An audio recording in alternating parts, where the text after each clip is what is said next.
Hello everyone, it's me sir और आप सभी का ड्रैगन मास्टर के और एक नए एपिसोड में स्वागत है। लेकिन वीडियो में आगे बढ़ने से पहले अगर आप लोगों को ड्रैगन मास्टर जैसा मनवा पसंद आता है, आप सबको द नंबर 1 बीस्ट टेमर मनवा भी पसंद आएगा, जो कि एकदम नया है, जिसका लिंक कमेंट बॉक्स में और ऊपर आए हुए आई बटन से आप लोगों को मिल जाएगा। तो ये वाला एपिसोड का भी स्टार्ट वहीं से होता है जहाँ पे हम लोगों ने देखा था कि पप्पा जी तो जाओ को टियानलोंग भगवान के खून के एसेंस से बना हुआ जेड स्वॉर्ड को दिखाने के लिए जाओ क्लैन के हिडन चेम्बर में ले जाया था, जिस चेम्बर का हर एक मंजिल ही तो डिवाइन वेपन से भरा हुआ था। और इन सब स्वॉर्ड को देखने के बाद जाओ मनी मन ये सोच रहा था कि इनमें से अगर एक आधे स्वॉर्ड किसी फैमिली को मिल भी जाता है तो वो तो आसानी से जीटीएन कंटेंट में अपना नाम बना सकता है। तब भी तो पप्पा जी कह उठते हैं कि ये जो सब कुछ तुम देख रहे हो ये सब कुछ ही हमारे एंसेस्टर का काम है। हमारे जाओ क्लैन के हर एक एंसेस्टर ही ट्रेजर कलेक्ट करने में माहिर है, लेकिन इन ट्रेजर को इस्तेमाल करने का काम तो उन सब के बस के बाहर था। वो तो तुम्हारे दादाजी यानी मेरे पप्पा जी को एक बहुत ही पावरफुल इंस्क्रिप्शन मिला था, और जिस इंस्क्रिप्शन को मास्टर करने के बाद मैंने इन सब तलवार को बनाया था। और इसके बाद ये जाओ क्लैन का जो फोर्सिंग पावर था वो एक ही झटके में बढ़ गया। जो सुनते तो जाओ पूछ उठते हैं, तो क्या पप्पा जी आपने उस ब्लड एसेंस स्वॉर्ड जेड को भी क्या इसी इंस्क्रिप्शन प्रिंटिंग टेक्निक से बनाया था? जिस पे पप्पा जी कह उठते हैं कि हाँ, मैंने इसी टेक्निक का इस्तेमाल करके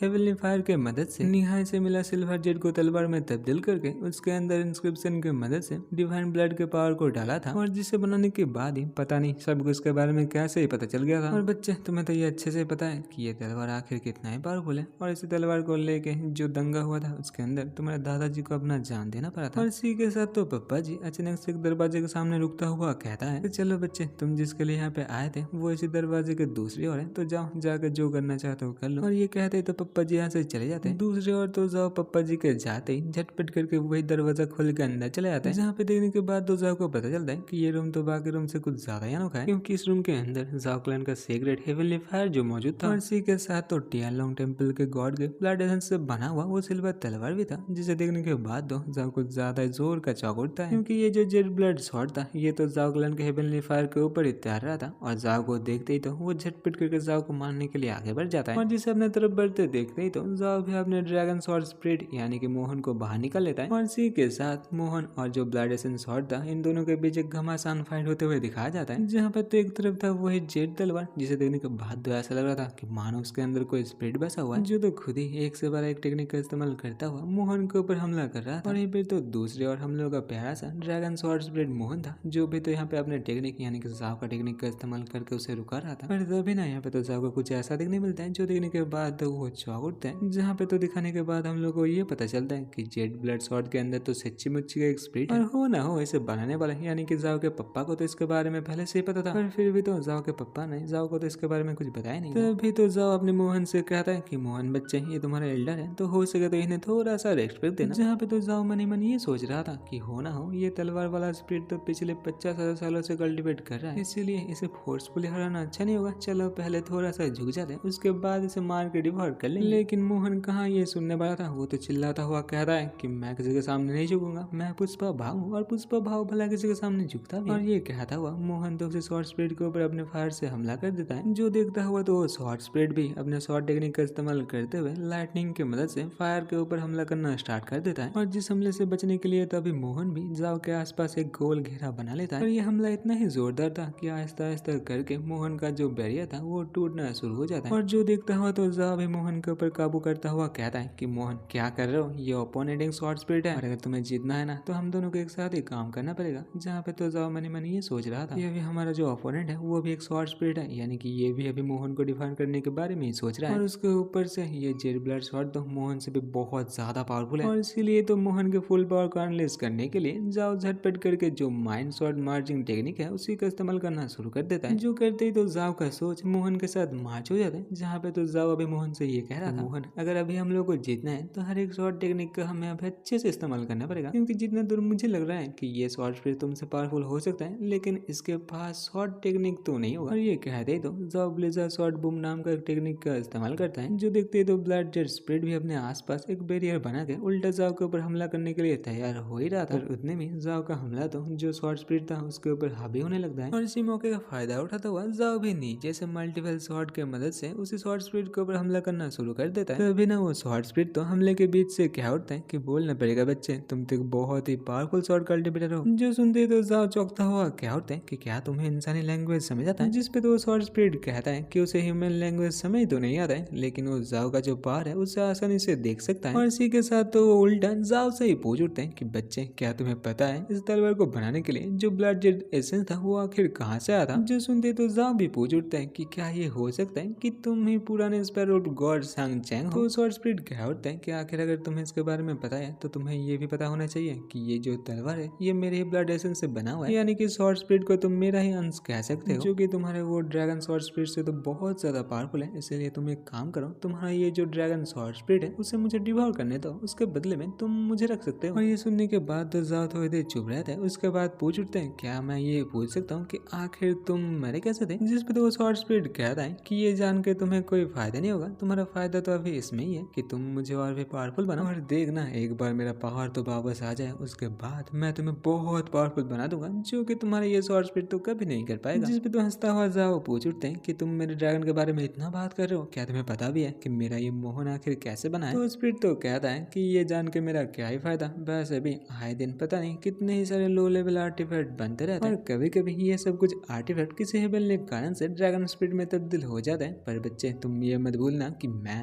एक गॉड के ब्लड से बना हुआ, यानी कि अगर मैं भविष्य में कुछ भी ना करता हूँ तब भी ना मैं एक डिवाइन स्पिरिट बन जाऊंगा। जो सब कुछ सुनने के बाद जाओ तो गुस्से के साथ अपना एक शॉर्ट मूव को तैयार करता हुआ कहता है माफ करना तुम्हारी ये बात मुझे तो सभी पसंद नहीं आया, उसके ऊपर से आज तक मुझे कोई ऐसा तलवार या फिर स्पिरिट नहीं मिला जिससे मैं मोहन से बदल सकूं। और तुम्हें शायद ये पता नहीं होगा लेकिन जब एक मास्टर अपनी तलवार को सड़ने के लिए छोड़ देता है तब ज्यादातर तलवार के अंदर स्पिरिट सेंस और इमोशंस का जन्म होता है। और रही बात मेरे शॉर्ट ड्रैगन का, तो वो वैसे ही हजारों शॉर्ट एक साथ मिलने के बाद बना, और जब तक मैं जिंदा हूँ मेरा स्पिरिट जिंदा है तब तक मैं मोहन को कभी नहीं छोड़ूंगा। और रही बात तुम्हारी जो कि भगवान के ब्लड से बने हुए हो, इतना सारा पार होने के बावजूद भी तो तुम एक बेकार का बेशरम लोहे का टुकड़ा बन चुके हो, और इसीलिए अभी तुम्हारे साथ जो कुछ होने वाला है उसके लिए तुम खुशी खुशी राजी हो जाओ। जो सुनते ही तो जेड शॉर्ट के अंदर अचानक से कुछ हलचल होते हुए दिखाया जाता है। इससे अनजान जाओ तो झटपट करके अपने मोहन को निकाल गए शॉर्ट यूनिफिकेशन शॉर्ट रास का इस्तेमाल करता हुआ वो जो जेड ब्लड शॉर्ट था उसी को तोड़ने के लिए चला जाता है। और फिर तो हम लोग को ये दिखाया जाता है कि वो जेड शॉर्ट तो सच्ची का एक बेकार तलवार था जिसके ऊपर तो मोहन के एक ही हमले से वो टूट के बिखर जाता है। और वो तलवार टूटने के साथ साथ ही तो मोहन का स्पिरिट बाहर आते ही उसे डिवार करने का कोशिश करता है। और जो सब कुछ अपने साथ होता हुआ देखने के बाद तो बेचारा शॉर्ट स्पिरिट चिल्लाता हुआ यही कह रहा था कि आखिरकार उसके साथ ये सब कुछ क्यों हो रहा है। दूसरी ओर मोहन को दिखाया जाता है जो तो उस तलवार के साथ साथ ब्लड जेड शॉर्ट स्पिरिट को अभी डिवार करने के बाद कुछ ज्यादा ही पावरफुल बन चुका था। और मोहन ना अभी इतना ही पावरफुल बन चुका था कि यहाँ पे जितने सारे सेक्रेट तलवार थे सभी तो झटपट करके मोहन के सामने जाके झुक जाते हैं। और ये देखने के बाद तो जाओ कुछ ज्यादा ही खुश हो जाता है क्योंकि ये लेके अभी तो उसके साथ दोनों के दोनों कॉमेट का ही पावर आ चुका था। अभी ना मोहन का जो ड्रैगन शॉर्ट स्पिरिट था वो बाहर आता हुआ कहता है कि इस दुनिया में जितने सारे शॉर्ट स्पिरिट है मोहन उन सब का ही मास्टर बनेगा। और जिसे हेवनली फायर को ऑब्जर्व करता हुआ देख के जाओ क्या होता है कि मोहन बेटा थोड़ा सा इधर तो आओ। और जहाँ पे तो मोहन को पकड़ने के बाद जाओ इतना ही खुश हो चुका था वो तो कहता है कि मुझे ना अभी क्या अभी एक शॉर्ट डांस करने का मन कर रहा है क्योंकि मेरे लिए ये कर पाना तो एकदम नामुमकिन है क्योंकि मैं कोई शॉर्ट मास्टर नहीं, मैं तो एक ड्रैगन मास्टर हूँ। और मुझे नहीं लगता कि गॉड के आने वाले बैटल के अंदर मैं ऐसे ही जाके हिस्सा भी ले सकता हूँ। तब तो मुझे बस अपने ड्रैगनों को दूर से फाइट करते हुए देखना पड़ेगा और तब कोई भी मुझे आकर ये कह सकता है कि मैं एक बेकार से कचरा हूँ और मुझसे कुछ नहीं होगा। लेकिन फिर भी जो भी है वो सब अच्छा ही है क्योंकि मैं अपने ड्रैगनों को इतना पावरफुल होता हुआ देखने के बाद खुशी हूँ क्योंकि जाओ को ये पता है कि वो एक कचरा हो सकता है लेकिन कचरा होने के बावजूद भी वो जब अपने ड्रैगन के साथ फाइट करता है तो वो भी बहुत ही पावरफुल है। अगर जाओ कभी भी हताश होकर खारे से खुद ही भी मार देता है तो उसे पता है कि उसका जो ड्रैगन है वो सब भी नीचे जाके उसे उड़ा के ऊपर ले आएंगे। और ये सब कुछ सोचता हुआ जाओ बाहर आ जाता है। शायद आप लोगों के दिमाग में अभी ये चल रहा है कि जाओ इतना एक पावरफुल ड्रैगन मास्टर होने के बावजूद ये सब क्यों सोच रहा है। मैं आप सबसे कह दूं कि जाओ पहले एक बहुत ही पावरफुल शॉर्ट मास्टर था जिसका जो शॉर्ट ब्रेन था वो बहुत पहले टूट भी चुका था और अभी तो वो एक ड्रैगन मास्टर बन चुका है जो कि पहले की तरह कल्टिवेट नहीं कर सकता है, जो फाइट करने के लिए सिर्फ अपने ड्रैगन के ऊपर ही निर्भर रहता है। तब बिना जाओ को बाहर आता हुआ देखते ही जाओ का पप्पा जी क्या उठते हैं कि आखिरकार वो जेड शॉर्ट गायब हो गया। इसका मतलब बच्चे जाओ तुम पहले से बहुत बड़े हो चुके हो और तुम्हारे बारे में मुझे इतना सोचना भी नहीं पड़ेगा। और ये सुनते तो जाओ अपने पप्पा का मजाक उड़ाता हुआ कहता है कि आप मेरे बारे में सोच रहे हो, अरे मजाक करना बंद कर दो ना। जो भी हो पप्पा जी आपको मुझे शुक्रिया अदा करना ही पड़ेगा क्योंकि आपके वजह से मुझे इतना पावरफुल एक शॉर्ट स्पिरिट जो मिल गया। जिसपे तो पप्पा जी क्या उठते हैं कि अरे तुम क्या भी कह रहे हो, वैसे भी मैं कौन ही हूँ, मैं तो बस एक बेकार सा ब्लैकस्मिथ हूँ। हाँ अभी तो हम सबको ये पता चल ही चुका है कि जाओ का पप्पा जी तो एक बेकार का ब्लैकस्मिथ है जो ना आए दिन सीक्रेट तलवार बनाते फिरते हैं। तब भी ना जाओ तो अपने पप्पा जी को ये कह के निकल जाता है कि उसका इंपीरियल सिटी में बहुत कुछ काम है इसलिए वो अब यहाँ से निकलता है। दूसरी ओर मिस रॉन्ग को दिखाया जाती है जो तो जाओ को देखते ही शर्माते हुए कहती है कि ब्रदर जाओ क्या आपका काम हो गया। जिसपे तो जाओ कहता है कि हाँ जाओ क्लैन का जो काम था वो तो हो चुका है, अब भी ना वो स्पैरो गॉड तो जाओ क्लान में नहीं आएगा। पर हाँ, अभी मुझे एक बार इम्पेरियल सिटी में जाना है, वहाँ पे जाके अपने आंट को भी तो मुझे बचाना है। जो सुनते ही तो सिंगजुआ कह उठते कि यंग मास्टर, अगर अभी भी हम लोग वहाँ पे जाते हैं तब भी हम लोग आपके आंट को बचा नहीं पाएंगे। जिस पे तो जाओ घबराता हुआ कहता है कि क्या इम्पेरियल सिटी में कुछ हुआ है, क्या तुम्हें इसके बारे में कुछ पता है? तो मिस सिंगजुआ तो कहते हैं कि यंग मास्टर, मुझे आए दिन बहुत कुछ देखने मिला है, लेकिन सबका नतीजा ही बहुत बुरा है। और इसी के साथ ही पहले एपिसोड होता है खत्म। ड्रैगन मास्टर ये मानबा वीकली रिलीज होता है और इसके नया चैप्टर आते ही मैं इसे एक्सप्लेन कर दूंगा। तब तक जाके जो नया मानबा आया है, जो भी एक ड्रैगन मास्टर जैसा ही है, उसे आप लोग जाके देख सकते हो, जिसके अंदर ड्रैगन मास्टर के जैसा ही ड्रैगन है, बीस्ट है, बहुत तरीके का स्पीड भी है। तो मिलते हैं किसी और दिन किसी और एक नए एपिसोड के साथ। तब तक के लिए चिबी एक्सप्लेनर की तरफ से टाटा बाय बाय और हाँ, सही होना रहा।